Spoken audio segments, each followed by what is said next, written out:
1 Samuel 13.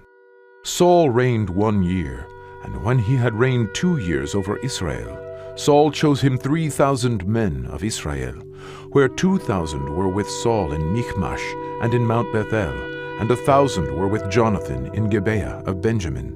And the rest of the people he sent every man to his tent. And Jonathan smote the garrison of the Philistines that was in Geba. And the Philistines heard of it, and Saul blew the trumpet throughout all the land, saying, Let the Hebrews hear. And all Israel heard say that Saul had smitten a garrison of the Philistines, and that Israel also was had in abomination with the Philistines. And the people were called together after Saul to Gilgal.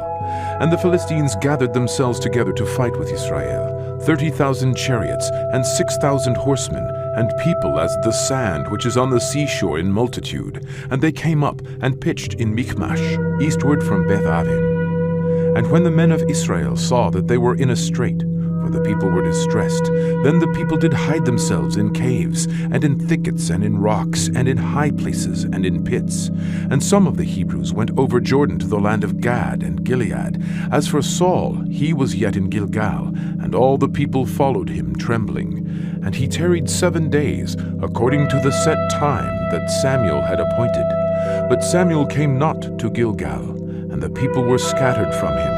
And Saul said, Bring hither a burnt offering to me, and peace offerings. And he offered the burnt offering. And it came to pass that as soon as he had made an end of offering the burnt offering, behold, Samuel came, and Saul went out to meet him, that he might salute him. And Samuel said, What hast thou done? And Saul said, Because I saw that the people were scattered from me, and that thou camest not within the days appointed, that the Philistines gathered themselves together at Michmash. Therefore said I, The Philistines will come down now upon me to Gilgal, and I have not made supplication unto the Lord. I forced myself therefore, and offered a burnt offering. And Samuel said to Saul, Thou hast done foolishly. Thou hast not kept the commandment of the Lord thy God, which he commanded thee. For now would the Lord have established thy kingdom upon Israel forever. But now thy kingdom shall not continue. The Lord hath sought him a man after his own heart, and the Lord hath commanded him to be a captain over his people, because thou hast not kept that which the Lord commanded thee. And Samuel arose and gat him up from Gilgal unto Gibeah of Benjamin. And Saul numbered the people that were present with him, about 600 men. And Saul and Jonathan his son, and the people that were present with them, abode in Gibeah of Benjamin. But the Philistines encamped in Michmash.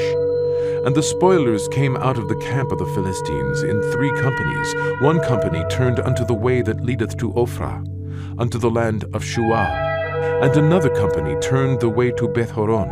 And another company turned to the way of the border that looketh to the valley of Zeboim, toward the wilderness. Now there was no smith found throughout all the land of Israel, for the Philistines said, Lest the Hebrews make them swords or spears. But all the Israelites went down to the Philistines to sharpen every man his share, and his coulter, and his axe, and his mattock. Yet they had a file for the mattocks, and for the coulters, and for the forks, and for the axes, and to sharpen the goads. So it came to pass in the day of battle, that there was neither sword nor spear found in the hand of any of the people that were with Saul and Jonathan. But with Saul and with Jonathan his son was there found. And the garrison of the Philistines went out to the passage of Michmash.